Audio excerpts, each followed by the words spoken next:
Ladies and gentlemen, thank you for tuning in to this week's edition of Stop, Look, and Listen. I'm your host, LaTroy Gardner. This week, as you can see, we have a serviceman in the building, representing the Navy. But he's not only in the military, he's also a talented young fashion designer. We have Malik McIntyre here. Welcome to the show, Malik. Thank you for having me. No problem, brother. So, like I said, Malik is a fashion designer, and I'm telling you, he's next.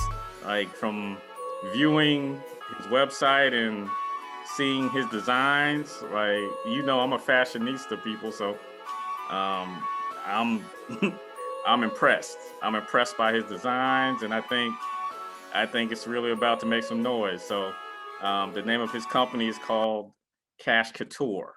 And we're gonna, dig deeper into that as the interview unfolds. But first off, you're from Chicago. Just tell us about your childhood. So I grew up. I was born and raised in Chicago. I moved around a lot, so I didn't just live in Chicago. I lived in Downers Grove. I lived in Oakland. I lived. You're not from Chicago, so you might not know what any of that means, but basically it means that like I've lived in like some of the more suburban areas of Chicago, and it also means I've lived in like the southern part of Chicago, like the inner city. So basically I was kind of like introduced to a whole spectrum of people, and I feel like at the time it was really rough, like going from different background to background, surrounded by different types of people. It was hard to adjust, but growing up it made me I guess it made me able to connect with different types of people. It made me, like I can sit down, I can go anywhere and I can kind of fit in, and I know how to blend in, I guess. It taught me that. But going through it, like when I was little, it was terrible. Like going from the suburbs to like the inner city is rough. And then at the same time, going from the inner city to the suburbs is also rough. So my childhood was everywhere, but it wasn't bad. So because I moved around a lot, I'd never really made friends. I was all like, as soon as I started to make friends, it's like I moved. Now I get used to being there and I make friends and I move. So eventually I just gave up, and that's when I got into like designing and creating stuff and, just being to myself and creating. And that's kind of how I started, designing at a young age, because I started my brand when I was 19. So I started really young, and that kind of like me being alone all the time, it sucked, but it also created, it made me creative. It made me, I don't know, it gave me time to kind of express myself into art. So, yeah. So what led to you moving around so much? My mom got different jobs. And my mom was that kind of person where when she was in a bad situation, she left. Like that's how she dealt with it. And I'm kind of like the same way. But yeah, anytime like her and one of her friends got into it, she left. Like that was kind of her way of like coping with things. She just wanted a new start. So because of that, we moved a lot. Uh-huh. And like you said, that sort of made it difficult for you to build lasting relationships. So did you have any close friends? Yeah, I still have Even friends. though, Yeah, I still go ahead. have friends, but it's like it's different. When you are raised with somebody, it's like a different type of bond where it was like if you meet somebody, like let's say you meet somebody at work and y'all cool, like y'all friends, but it's different from somebody that you've been around your whole life. So I do have friends I've known for a long time, but that doesn't mean that we're extremely tight, you know? Yeah, so I sort of relate to you in a way because I was a military child, but we pretty much stayed in one location for like a huge chunk of time. But a lot of my friends would leave. So it was like every time I became close friends with somebody, their parents would have orders and relocate, and then I'd have to figure out who I'm going to gravitate to next. But I would also sort of tap into my creative energy. So do you feel like that was a blessing in disguise? Like, utilizing or honing your creativity, and that was sort of your escapism?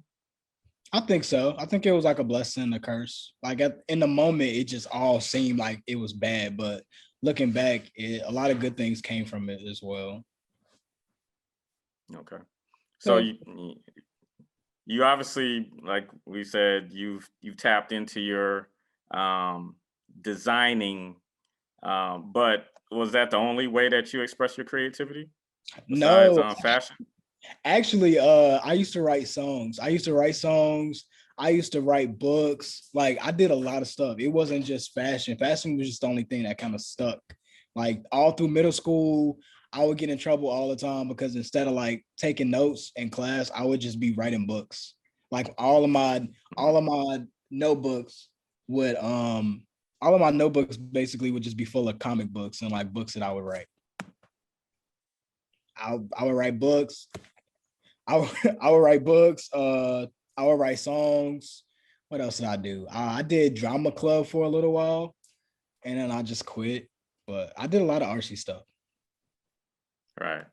So you reached a point in life where high school graduation was starting, to stare you in the face without a clear path of the next chapter. Just talk about what led to you joining the military, specifically the Navy.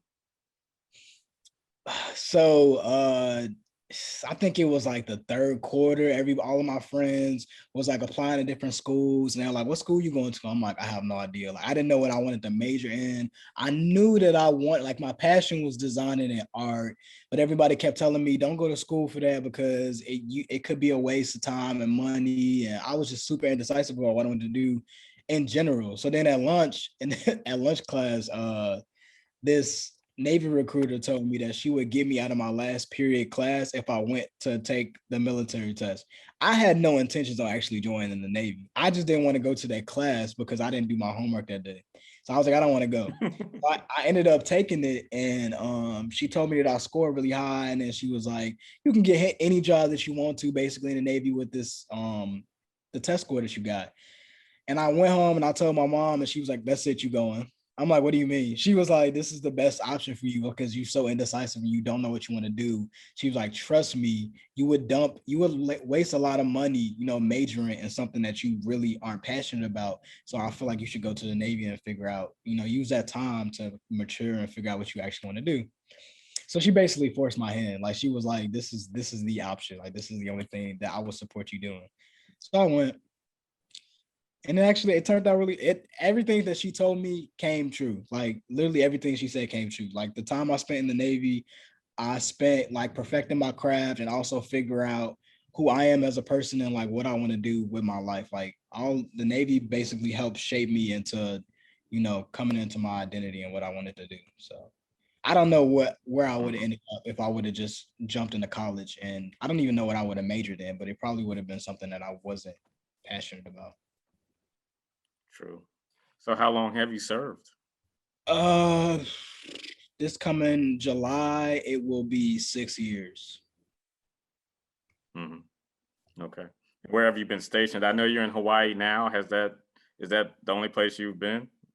Yeah, pretty much. I got stationed in as soon as I graduated boot camp and finished all my school. They sent me to Hawaii, and I've been here since. So I've been here since March of 2016. Okay, cool. So just speak about how being in the service has helped your maturity and work ethic, and then um, how that dovetailed into the moment you created Cash Couture. So being in the Navy, it teaches you discipline. It provides structure. Like they just don't allow you to fall off. Basically, like you can't. Like you have to be on your P's and Q's, and you have to, follow rules. You have to be on time, and all of that kind of translates into maturing, like growing up. And I feel like I had a lot of growing up to do before I joined the Navy. So the Navy basically just it gave me structure. It made me take life serious, take my career serious, and that's the Navy and like being a fashion designer as well. Because going on deployments and stuff, it was like really hard to stay consistent designing because I would go underways for like 6 months at a time, and I would have to come back, and then I'll just look at everything like, oh my God, like I lost pretty much all the buzz that I had for my brand. My first deployment, it was 7 months, and I came back, and I'm starting to promote, and it's like I'm starting from zero. But I told myself I wasn't gonna quit, so that's what I did. Like it kind of motivated me to design something that people couldn't ignore, because I had lost so much buzz from when I went on my deployment. It's like I had to come back with something different, something special, something, captivating. And that's what I did. I finally designed something that I thought was extremely unique, and I put it on the internet, and it just blew up, like it went viral. So I think the Navy helped me in more ways than one. Not only mature myself and take everything more serious, but it also pushed me to design something that was attention grabbing, because in the moment I needed to, or I would have just lost all my buzz. Like if you just disappear for 7 months, no matter what you do, when you come back, I mean, unless you like a mega star, but if you still building your brand, a lot of people still don't know who you are. You can't just take a 7-month break and then come back and expect everybody to still be wanting to keep up with you. So you got to come out swinging, and the Navy did that basically. So You almost can't take 1 month off nowadays, you know? yeah, really, honestly, people, there's always something new. There's always another person. There's always new designs, and people will just get distracted and go look at that and just completely forget about you if you don't stay consistent with whatever you do. So just speak on the demands of building a brand utilizing social media, networking, and designing clothing while, still having the day job. I had a business partner for the first couple of years that kind of just kept my social media pages active, so people didn't forget about me while I was gone. But over time, she got really busy too, because she joined college, and college is extremely stressful on its own. So I kind of just had to get really good at designing things that were attention grabbing, things that you see it and you can't ignore it. Because I would take so many breaks, it was like I have to design things that keep people's attention and keep people interested in what I do. So I just got really good at designing pieces that I knew people wouldn't be able to find anywhere else. So they had no choice but to look forward to my next drop, or wonder what I'm doing or when I'm going to drop again, because they know that when I drop, it's going to be something that's out of the box. It's going to be something crazy that would wait for. So yeah, that's pretty much it. Yeah. The Navy, working in the Navy and being a fashion designer, just basically, it forced me to not be an average designer. hmm Yeah, like some of the designs that I gravitated to was the chaos yellow tracksuit, the peppermint puffer, the chaos jackets, all of the reversible ones, especially. I Yeah. mean, even like the onesies for the women, like I think it's like a bluish gray type color. I Yeah. was like, yeah, I definitely want to see somebody wearing that for me. And then of course you have the hoodies and the tees. So like just talk about what inspires you, like with those designs. So when I would be underway, the biggest thing that I would be thinking about is something loud. Like I just want I design clothes for people who like to, they walk in a party or they walk in a room, and it's like they grab attention. People always looking at them Yeah. like, what is that? Like, where did they get that from? Like that's kind of like my goal when I design something, is like something that makes you look twice when you see somebody walking down the street. Like, what is that? Where did you get that Uh-huh. from? That's kind of like my biggest inspiration for designing, is something attention grabbing. Nice. So just talk about the transition from the stability of military life to pursuing your passion full time. Is that ultimately your goal? That is that's literally my dream. And I have about 2.5 years left in my Navy contract, and I want to set myself up to a point where I can get out and just run my business. Getting out of the Navy is hmm one of the biggest, well, getting out of the military in general is one of the most challenging things a person can do, because the military kind of spoils you with all the things that they provide you with. It's like a consistent income. You know, you're gonna get paid these 2 days out the month. Like, you know, you're gonna, like, everything is really stable. So getting out from that and having to basically start fresh and really work for yourself is hard. So that's another thing that pushes me to really build my brand, because it has to be consistent. Like, I have to be able to rely on my brand when I get out, at least until I find something else. Right. So So you're stationed in Hawaii. Just talk about the pros and cons of like not being on the mainland. Like, does it kind of expose you to a culture and a lifestyle that we don't absorb, here on the mainland, but you're further away, so it sort of makes it difficult to be a presence and market. So pros is, it's Hawaii, is beautiful. It's tropical. It's the same temperature literally every day, all year. Um, what else? Pros. I think that's pretty much it for pros. It's just really, it's tropical. It's nice. I can go to the beach every day if I wanted to. Hikes, very scenic. Cons is, it's almost impossible to network through Hawaii, because I mean, since COVID happened, everything is done through Zoom. But before that, you know, you got to think, somebody wants to interview you, you can't just fly out the next week and just be like, okay, I'm gonna get on the next jet. Like, it's just, it's hard. It's really hard to network. It's really, the cost of living here is ridiculous. Milk is like what, like $10, some crazy like that. Like, Ouch. what else? It's far away from our family. Like, I don't know. I think the biggest con for me personally would be the networking thing, because it's like, I had got invited to New York Fashion Week and I couldn't go because it was really last minute last year, Hmm. and that sucked. And that's not so much to do with Hawaii, but the Navy, but also, if I feel like if I was in the mainland, there would be a lot of things that I could just do locally. Like, I can't do photo shoots here, like for my jackets and stuff, because that's mainly what I wear. But because it's always hot here, I always have to fly somewhere else to do my photo shoots.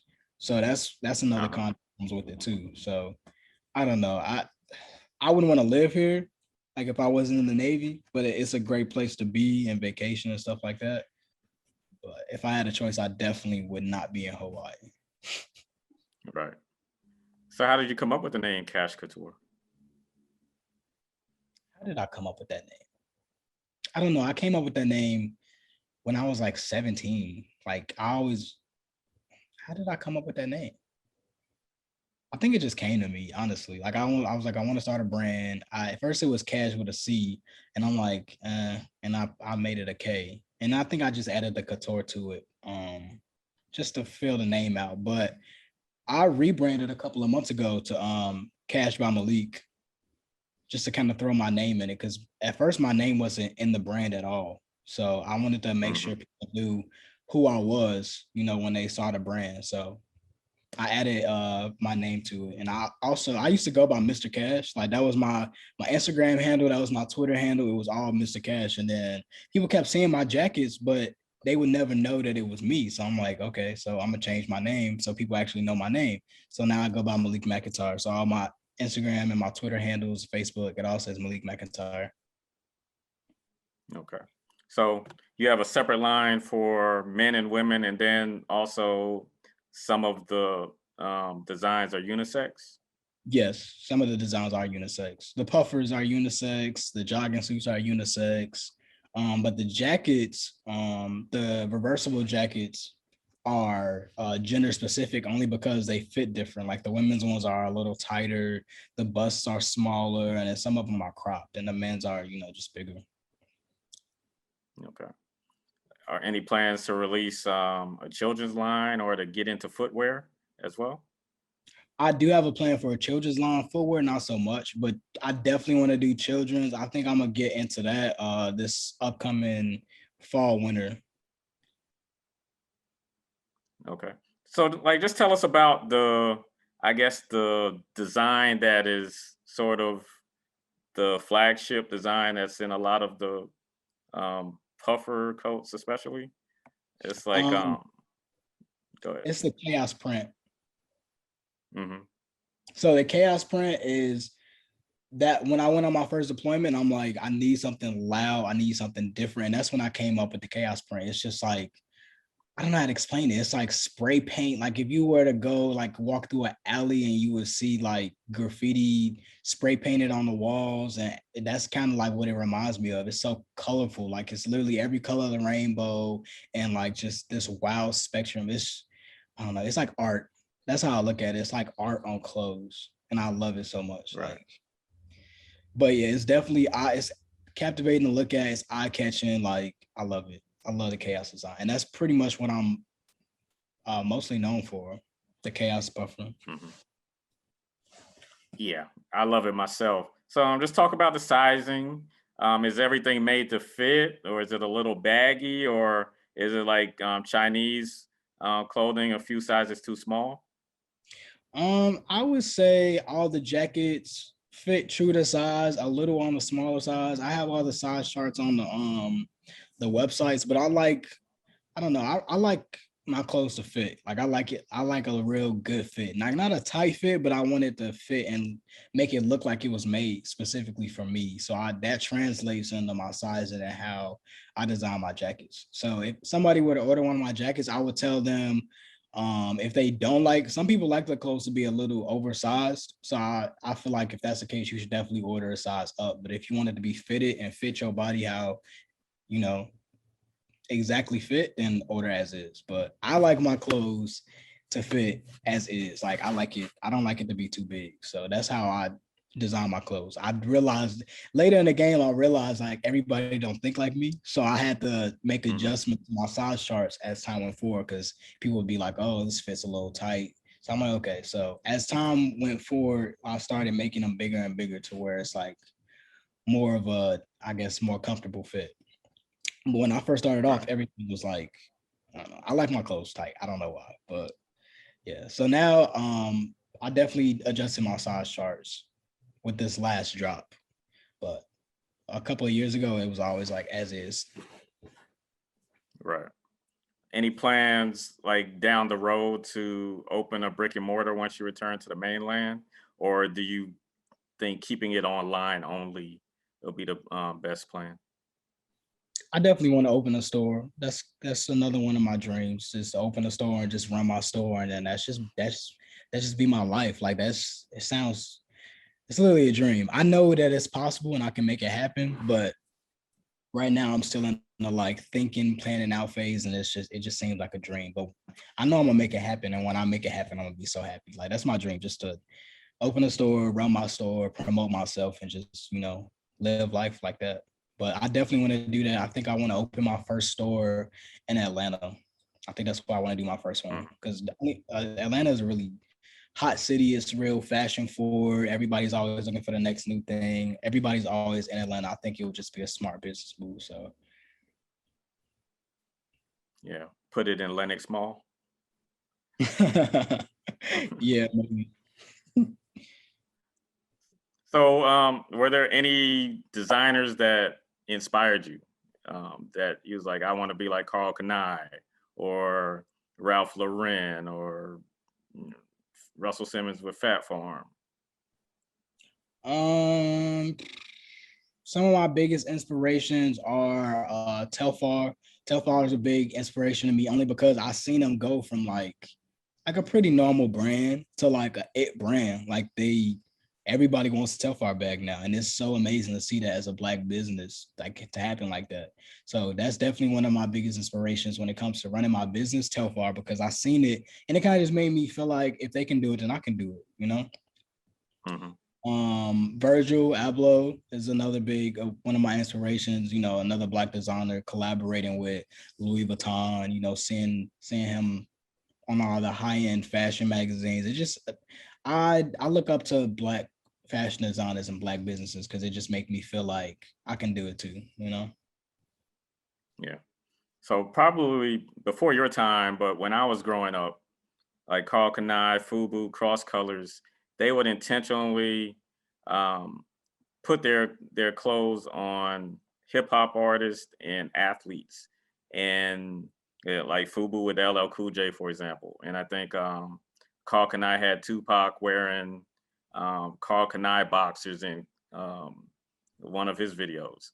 Like just getting that instant attention because of the celebrity. I'm not sure if that strategy is utilized as much today, but has any of the celebrities taken notice of Cash Couture? I actually had Tusi in one of my jackets. I don't know if you know who he is, but he's a rapper.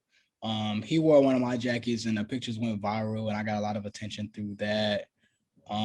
Asian Doll always supports me. I got a couple of rappers that have consistently been supporting me because I started in like 2015, and during that time, I was supporting a lot of rappers before they blew up. And these same rappers actually blew up, and because I've always supported them, in return, they always support me and wear my stuff and buy my stuff and shout me out. So I got a lot of rapper friends that support me, which is cool, and it does help, and it adds like credibility to your brand, and it makes people pay attention. So yeah, I think it's a great strategy.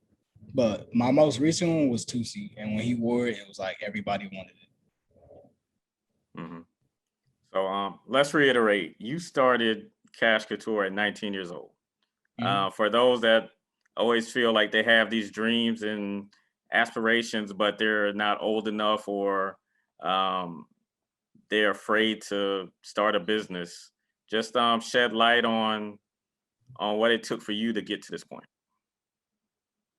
It took a lot of consistency because there are so many points where I was like, I'm just gonna give up. Like when I was really young doing it at 20, 21, a lot of times you dump more money into it than you make back. And that can be extremely discouraging. You just like, is it worth it? Like, am I good enough at what I do? Like, is this gonna benefit me in the long run? And I just had to keep going. Like I just had to tell myself, like, I came this far, like this is my dream, this is my passion. I'm gonna keep on going. So there was times where I would have like months that I'd be in the negative margin for like how much I made overall. And that was when I was starting off in like 2017, 2018. And then this last winter, I made over six figures, like in a couple of months. So just thinking back, if I would have gave up when I was 19 and 20 and I was in a negative margin, I would have never saw six figures. So my biggest advice would be to just stay consistent. If you know that you're good at what you do, you just got to be consistent. Like somebody will discover you. Your time will come. If you're good at what you do and you're consistent, it's only a matter of time. And that's what I would say. And that's what I tell a lot of people that DM me, because there's a lot of people that have been following me since I first started. And they always tell me that I inspire them and that they want to do this and they want to do that. And I tell them like, it wasn't always like this. Like I wasn't always successful. There was a point in time where I was discouraged just like you. I was scared just like you. And I just had to keep going. Okay. So before I let you leave, Malik, feel free to plug your socials. Tell us where we can find Cash Couture, what's next, the whole nine. Okay, so you can follow me on Instagram and Twitter at Kash by Malik. That's KASHBYMALIK. My next collection, I'm dropping swimwear actually next month, and I've never done that before. Like that's something new, and a lot of people were just telling me like do swim trunks, do bikinis, because most things I sell is like jackets, and it's extremely hot right now. So people like I want to support you, but it's extremely hot. Like I don't want to buy this right now. So can you make something that we can wear now? So I'm like, okay. So I designed a bikini, I designed swim trunks, and I dropped them on my Twitter. And I'm like, what do y'all think about this? Because I honestly wanted their opinion because I did it. I was scared. I'm like, I don't know. I never did this before. And they loved it. So I'm gonna drop it next month. Next month I'm doing swimwear, and then I'm gonna drop a fall winter collection around, I want to say September, October. So that's what's next for me. And yeah, you can follow me again at Kash by Malik. All right. So, I mean, do you have anything else you would like to share with my audience, or, um, feel free. Feel free to share whatever. I think I said most of it. I just want to say thank you for having me. Thank you for believing me. I appreciate all the support that I've been getting. It feels great, especially because at a point in time, it was like I was talking to myself. I was designing clothes for myself. So now to see everything happen and see, people positively react to the things I designed is just a great feeling. So I'm just really excited. Thank you for this interview. And to everybody watching, thank you for staying tuned. And if you follow me, thank you for that too. I appreciate that.